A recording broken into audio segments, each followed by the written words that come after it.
Mesdames, Messieurs, bonjour, bienvenue sur cette édition de la mi-journée, ravi de vous retrouver sur Alizé Guadeloupe. À vos paniers, messieurs, dames. Aujourd'hui, c'est le Joux à Tradition, le plus grand marché de Noël de notre région. 1500 mètres carrés de surface de vente et plus de 40 000 visiteurs attendus. Cette 12e édition s'est donc ouverte ce matin au parc des activités économiques de Jarry. L'occasion pour de nombreux exposants, artisans, agriculteurs, fleuristes et bien d'autres encore, de nous faire découvrir ou redécouvrir une grande vitrine de produits locaux. Notez également la présence d'un invité d'honneur, la Chambre d'agriculture du Gers, grand producteur de foie gras. Muriel Barliagne s'y est rendu, l'occasion de faire quelques courses pour votre repas de Noël. Ils sont fabriqués ou cultivés en Guadeloupe. Les produits du grand marché de Noël Joux à Tradition attirent chaque fois plus de monde. Depuis 12 ans, cette manifestation qui s'inscrit dans le cadre de Jarry en Fête se veut une vitrine du savoir-faire culinaire, floral, agricole et artisanal de la Guadeloupe. Cette année, 180 exposants sont installés sur une surface de 15 000 m² au parc des activités économiques de Jarry à Bémao. Chaque année, les gens réalisent qu'il y a des produits rares comme les pois de bois, il y a certains tubercules comme les couscous. Il y a des choses qui sont rares et qui sont en quantité limitée. Donc cette année, je crois que les gens ont décidé de venir un peu plus tôt. Et donc on espère toujours cette montée en puissance. C'est-à-dire qu'en mi-journée, on va quand même avoir beaucoup de personnes, puisque en moyenne, sur la manifestation, il y a, on va dire, 40 000 personnes. Bon, cette année, on espère un peu plus parce qu'on a un partenariat avec le CTIG pour faire en sorte que les touristes qui sont actuellement en Guadeloupe pourront avoir accès. Il va y avoir des transports spéciaux pour eux et donc voilà. Parmi les visiteurs, il y avait les curieux prêts à découvrir de nouvelles saveurs et les déterminés avec une idée bien précise de ce qu'ils étaient venus chercher. En priorité des ignames bien frais. Voilà. Alors, je suis venue chercher des pâtes de fruits locales et des mandarines et du vinaigre. Moi, ce sont les produits de chez nous. Moi, c'est ce qui m'intéresse. C'est surtout que c'est la Noël. Moi, je ne fais pas de dinde chez moi. C'est la viande de porc, les pois d'Angole, les ignames. Voilà, c'est tout. Et le bon boudin. Cette année, le comité d'organisation a tissé un partenariat avec la Chambre d'agriculture du Gers. Département réputé, entre autres, pour sa production de foie gras. 4 stands ont été réservés à ces producteurs. Ce sont des agriculteurs et qu'ils élaborent eux-mêmes leurs produits. Donc il y a 2 viticulteurs qui font du vin donc sous appellation AOC. Et ensuite on a du Floc de Gascogne qui est un apéritif à base de jus de raisin et d'armagnac. Et ensuite on a de l'armagnac qui est notre alcool réputé du Gers, comme vous avez le rhum. Et ensuite, nous avons un producteur de foie gras, de canard, avec du cassoulet, du confit, des pâtés, des rillettes. Et enfin, un producteur de charcuterie, de porc noir de Bigorre. Voilà, c'est une race ancienne qui était vouée à disparaître et qui a été sauvegardée. Comme chaque année, tous les exposants étaient scrutés de près par un jury selon une grille de 5 critères. Aspect visuel, accueil, innovation ou encore communication étaient notés. Les lauréats du concours partiront dans le Gers représenter la Guadeloupe. À J-5, beaucoup d'entre vous se ruent encore dans les magasins afin d'effectuer les dernières emplettes pour les fêtes. Reportage d'Anne-Elisabeth Artsen. À quelques jours de Noël, les centres commerciaux font le plein de clients. Nombreux sont ceux qui profitent de ce dernier week-end avant le 24 décembre pour finaliser leurs achats. Cadeaux, repas typiques de Noël se retrouvent dans les caddies. Cependant, les Guadeloupéens prétendent ne pas prévoir de budget spécifique. Nous sommes quand même une famille nombreuse, donc avec les enfants, et on compte à peu près 500 € parce que bon, il y a, si vous voulez, il faut compter le budget aussi pour le chapiteau. Parce que bon, on fait ça à l'extérieur et donc il y a le chapiteau plus l'alimentation et on compte à peu près 500 €. Bon, mais s'il y a un surplus, il y a toujours quelqu'un dans la famille qui rajoute, voilà, pour faire le complément. Hein, et puis pour les enfants, bon, comptez à peu près 400 €. Hein, 400 € parce que bon, il y a aussi des enfants, il faut, c'est le jour des cadeaux. En principe, c'est le jour des enfants. J'avais déjà prévu d'acheter mon cadeau, donc aujourd'hui je suis venu l'acheter. Et puis voilà. Quand les enfants étaient petits, je faisais auparavant, mais comme les enfants sont grands déjà, alors que c'est lui, je suis venue avec lui l'aider à choisir son cadeau. Au feeling. Tu as pris quoi alors? J'ai 2 jumelles, donc j'ai pris des jouets pour jouer en double et un petit peu de tout en double. Ouais, je suis pour le repas de Noël, mais bon, ça va se faire en famille, donc pour moi ça va. Budget, ça va, c'est pas un gros budget, non. Donc en budget cadeau, on va dire 300 à 400 € et en budget repas comme on consomme local, puisque le repas local c'est grillé pois du bois et viande cochon, donc dans les 150 €. Non, j'avais pas de budget. Alors j'avais 50 €, j'ai gaspillé là-dedans, on va dire 25 € pour acheter un linge, pour acheter une poupée pour ma petite sœur et des nounous avec ma meilleure amie et voilà. Plutôt aller au feeling, puisque comme ma fille, c'était son anniversaire aussi au mois de décembre, je lui devais quelques petits cadeaux. Donc du coup, je suis allée au feeling. Je lui ai fait plaisir. Pas vraiment, non. Je compte sur ma mère. Alors, dernière ligne droite pour se faire plaisir ou faire plaisir pour ce Noël 2015. Le rush de cette période de fin d'année est encore modéré dans les centres commerciaux de notre département, mais la fréquentation devrait s'amplifier dans les derniers jours qui précèdent Noël. Hier, le Père Noël du CHU a commencé sa distribution de cadeaux pour être certain de n'oublier aucun patient.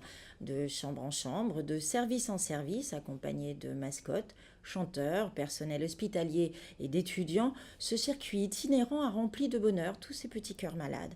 Muriel Barline les a suivis. Ils sont étudiants en médecine, membres du personnel hospitalier, retraités, visiteurs de malades ou adhérents à une association caritative, tous présents au CHU de Pointe-à-Pitre-Abîme pour la parade de Noël. Une parade avec son Père Noël, ses mascottes, ses chanteurs et musiciens. Une joyeuse équipe venue sillonner les services afin d'amener la magie de Noël dans les chambres des malades.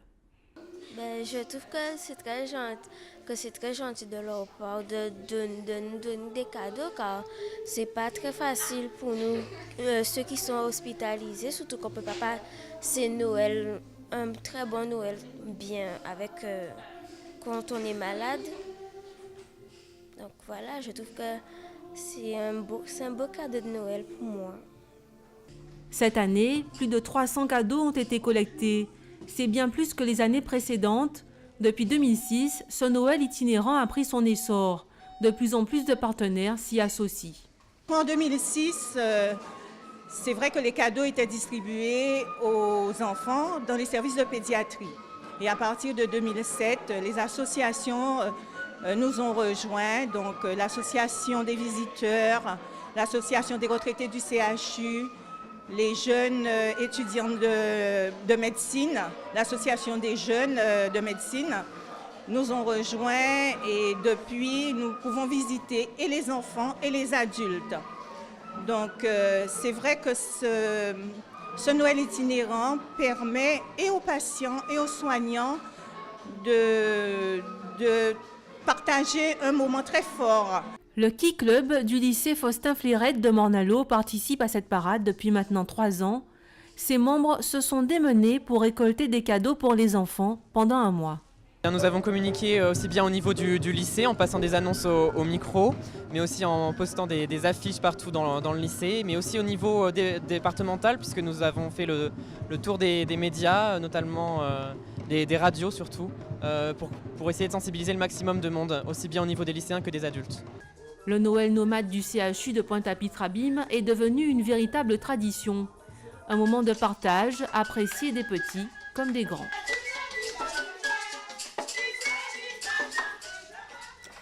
La fête, oui, mais l'alcool, non.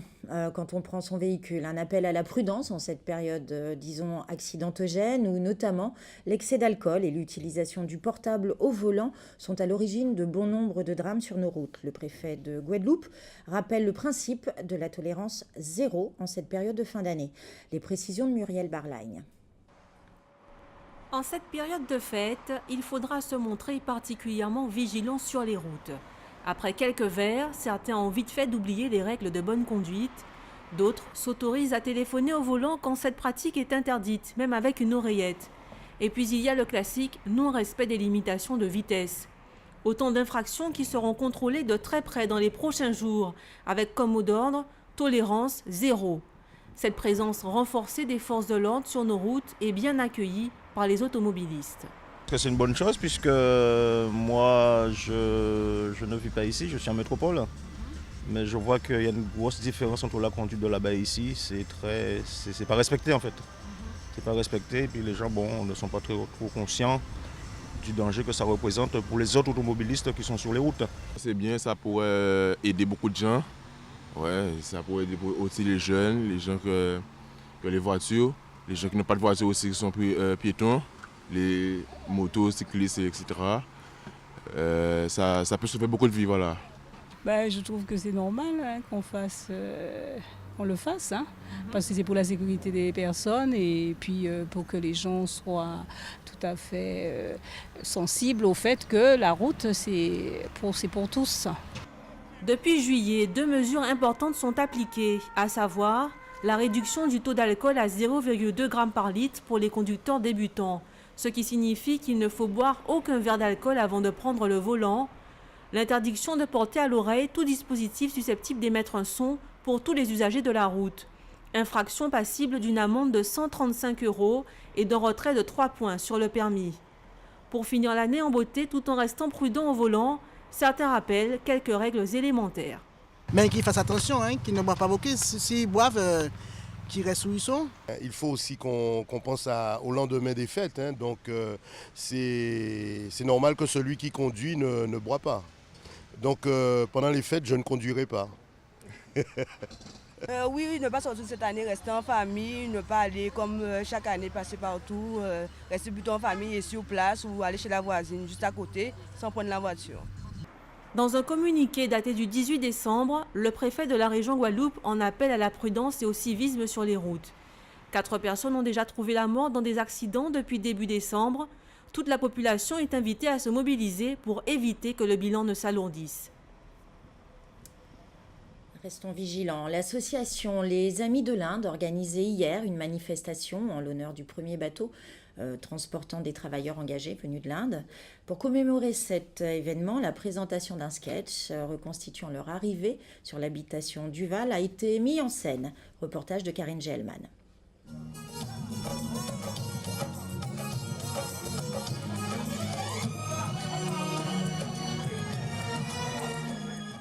Guillaume a 19 ans, Edgar dit Chéché, son grand-père, 76. Ils descendent tous deux des premiers Indiens arrivés d'Inde en décembre 1854. Aujourd'hui, c'est 161 années des arrivées des Indiens en Guadeloupe. Tout le monde le sait à peu près, grosso modo, on ne sait pas. Mais oui, et puis c'est très important. Regardez, il fait soleil, il est beau, tout va bien là. Mon père était en Poussari, c'était à Pointe-Indou. Il est mort à 94 ans. J'ai mon frère qui s'appelle Stanislas Ketel. Il est Pointe-Indou. Il a 78 ans. Ouais. Moi, j'arrive après, mais je ne suis pas Pointe-Indou. Je connais des petits machins comme ça. Pour moi, c'est une manière de faire mémoire des ancêtres, de tous nos ancêtres qui sont arrivés en Guadeloupe. Donc, parce que c'est un devoir de mémoire, un devoir de tradition. Parce qu'ils nous ont laissé un certain nombre de choses, des chants, une cuisine, un culte. Et puis, donc, c'est une manière d'être reconnaissant. Leur indianité est un trait important de leur identité. Je suis guadeloupéen d'origine indienne, mais c'est sûr, je pense qu'au fond, on a tous une attache avec l'Inde. On se sent tous concernés quand on entend une musique indienne, quand on voit la cuisine indienne, on dit que ça fait un petit peu partie de nous. Je pense que c'est important de le faire, parce que si nos ancêtres, les Indiens, n'avaient pas résisté aux pressions coloniales, nous ne serions pas là aujourd'hui. Un devoir de mémoire important, mais également un devoir de partage, hérité du métissage guadeloupéen. Les descendants des primo-arrivants indiens vont se rendre au mois d'août en pèlerinage sur la terre de leurs ancêtres. Et l'actualité dans notre grande région Caraïbe, c'est maintenant avec la fermeture de la prison de Guantanamo aux États-Unis, la transformation de l'huile de cuisine aux Bahamas en biodiesel et enfin le portrait de la première Miss jamaïcaine à concourir en dreadlocks pour le titre de Miss World. États-Unis fermé Guantanamo. Le président des États-Unis a, au cours de sa conférence de presse de fin d'année à la Maison-Blanche, annoncé qu'il travaillera avec le Congrès pour fermer la prison de Guantanamo. Barack Obama informe que Guantanamo continue d'être l'un des principaux aimants pour le recrutement de djihadistes. Il précise que sur Internet, Guantanamo est utilisé pour créer une mythologie selon laquelle l'Amérique est en guerre avec l'islam. Barack Obama s'était résigné à signer fin novembre la grande loi de défense 2016 qui renouvelle en particulier l'interdiction de fermer Guantanamo. La Maison-Blanche continue toutefois à travailler sur un nouveau plan, annoncé de longue date, pour fermer cette prison créée il y a 13 ans sur l'île de Cuba, dans la foulée des attentats du 11 septembre 2001. Barack Obama informe que même si les républicains sont majoritaires à la Chambre des représentants, ils peuvent parfois surprendre par leur vote. Cette déclaration intervient après l'annonce jeudi du transfert des 17 prisonniers de Guantanamo que plusieurs pays ont accepté de recevoir. Après ces transferts, qui auront vraisemblablement lieu à la mi-janvier, il restera 90 détenus dans le camp de prisonniers controversé. Bahamas, huile de cuisine comme carburant. Depuis 2011, Disney Cruise Line a fait don de plus de 60 000 litres d'huile de cuisine au gouvernement des Bahamas pour aider à alimenter sa flotte de véhicules de ramassage de déchets à Nassau. En effet, les Bahamas recueillent l'huile de cuisson utilisée dans les navires Disney Cruise Line dans le port de Nassau, puis la convertissent en carburant biodiesel, un carburant non toxique et biodégradable qui réduit considérablement les émissions des moteurs diesel comparés au pétrole traditionnel. Aujourd'hui, environ 25 des véhicules de ramassage des déchets de Bahamas sont alimentés par du biodiesel et le gouvernement prévoit de l'étendre à l'ensemble de sa flotte. Ce sont plus de 1000 litres d'huile de cuisson usagée qui sont déchargés chaque semaine des navires de Disney Cruise Line et recyclés dans les ports d'escale desservis par la compagnie américaine. Le programme de l'huile recyclée de Disney Cruise Line est l'une des nombreuses initiatives environnementales axées sur l'utilisation des nouvelles technologies pour accroître l'efficacité énergétique et la réduction des déchets. Jamaica Dreadlocks à Miss World. Saneta Miri, Miss Monde Jamaïque 2015 est la première reine de beauté avec des dreadlocks à concourir pour le titre de Miss World. Saneta Miri informe que ses cheveux représentent ses racines jamaïcaines. Elle dit être enracinée dans la culture afrocentrique qui est son art de vivre. Depuis qu'elle a été couronnée en août dernier comme Miss Jamaïque, elle n'a cessé de se préparer pour représenter dignement la Jamaïque sur la scène mondiale. Dans sa vidéo d'introduction, Miri déclare fièrement qu'elle représente le plus grand petit point dans le monde, la Jamaïque, avant de déclarer « Sur cette île, il y a une mystique naturelle soufflant dans l'air ». Diplômée en médecine, Miri souhaite aider sa communauté après avoir grandi dans une famille d'une grande pauvreté. L'histoire de Saneta Miri et sa beauté exceptionnelle en dreadlocks ont charmé le jury puisqu'elle est arrivée 5e au titre de Miss World 2016 samedi dernier.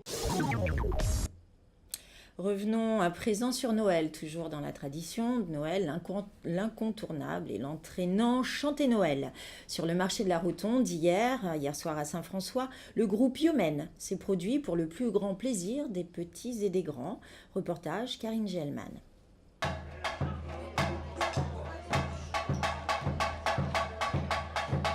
Yomen bat la mesure à Saint-François. Le groupe de musique spécialisé dans les chants traditionnels du carnaval et de Noël ont enflammé la piste du marché de la Rotonde. Nos habitudes, c'est nos messes comme on dit, messe c'est l'habitude dans nous, c'est de chanter Noël. Et dans toutes les communes de la Guadeloupe, ça se passe comme ça. Que ce soit des groupes, que ce soit chez des gens, parce qu'à l'époque, on passait les uns chez les autres, parce que Noël, chanter Noël, c'est un partage en fin de compte. On passait chez les gens et on apportait une bouteille, on passait, on pouvait boire tranquillement, manger, c'est comme ça. La relève de Noël est assurée par la jeunesse de Saint-François. Alors, je suis un jeune et c'est pas tous les jeunes pour qui c'est important, mais moi c'est important parce que ça fait partie de notre culture, de la personnalité guadeloupéenne. Et je pense que jeunes comme moi jeunes, et même les enfants, il faut perpétuer la tradition du chanter Noël. Avant l'arrivée du Père Noël, quelques notes de musique pour l'accueillir. Noël, la neige étend son manteau blanc et les yeux levés vers le ciel. À genoux les petits enfants, avant de fermer les paupières, font une dernière prière. Petit papa Noël, rendu des enfants du ciel, avec des jouets fabriqués.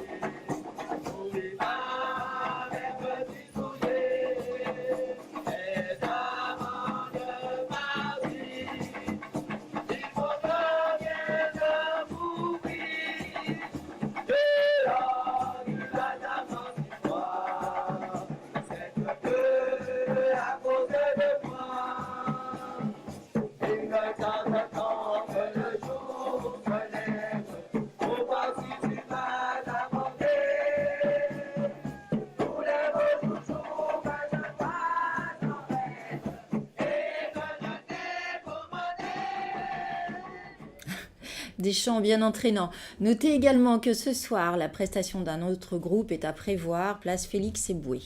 Passons maintenant au sport. Football, voici les résultats de la 11e journée de championnat d'honneur. La Red Star a perdu 0-1 face à l'AOG. Égalité entre Étoile et Arsenal, 1-1. Juventus l'a remporté 2-1 face au CA de Marquisa. L'USR, qui a joué à 15h30 hier, a gagné 2-0 face donc au club de Marie-Galante. Et hier soir, l'USBM 0, Phare 0, Gauloise contre Sirocco 2-2, CSM 2, Solidarité scolaire 1. À noter également que pour la 15e édition du tournoi du Club Élise, qui se déroule actuellement en Guyane, la sélection de Guadeloupe des U15 ressort vainqueur de sa poule. Après avoir battu le Suriname et la Guyane, elle sera opposée demain au PSG. Avant de refermer ce journal, je vous propose de revivre ensemble l'élection de Miss France que vous avez pu suivre en direct hier sur notre antenne.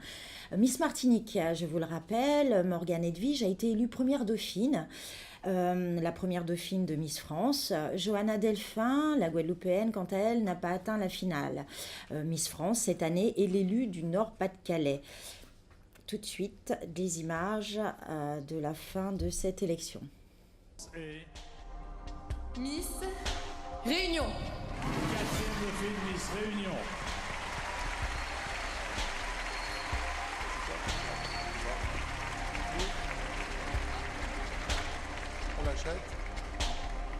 La 3e dauphine, Sylvie. Merci, cher Jean-Pierre. Et Miss Provence.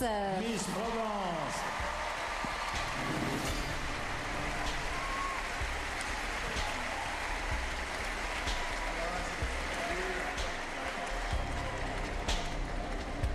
Ah ah.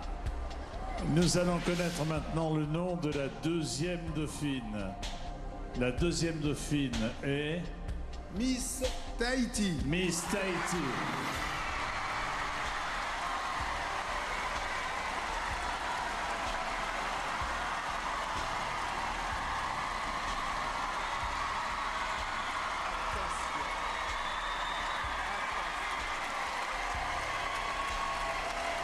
Là, c'est le gros suspense. Reste en lice 2 Miss.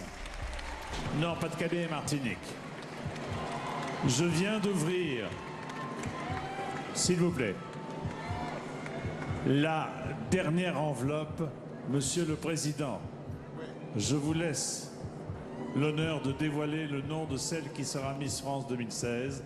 Il s'agit de Miss Nord-Pas-de-Calais.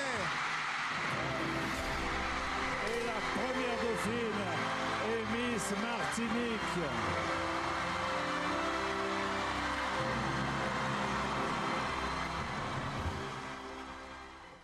Superbe spectacle qui, j'espère vous n'avez pas raté sur notre antenne en direct hier. Un point à présent sur la carte météo de cet après-midi. Aujourd'hui, à Pointe-à-Pitre, l'état du ciel restera changeant, ciel variable, avec possibilité de développement de foyers orageux, Possibilité d'averses également, des vents modérés, la fiabilité de la situation est limitée. Les températures, quant à elles, seront comprises entre 26 et 29 degrés. Voilà, cette édition est à présent terminée. Tout de suite, une météo plus complète de la journée, suivie de l'agenda du journal télévisé de TF1 et du magazine Rend Reportage. Bon appétit si vous êtes à table. Je vous donne rendez-vous ce soir à 19h.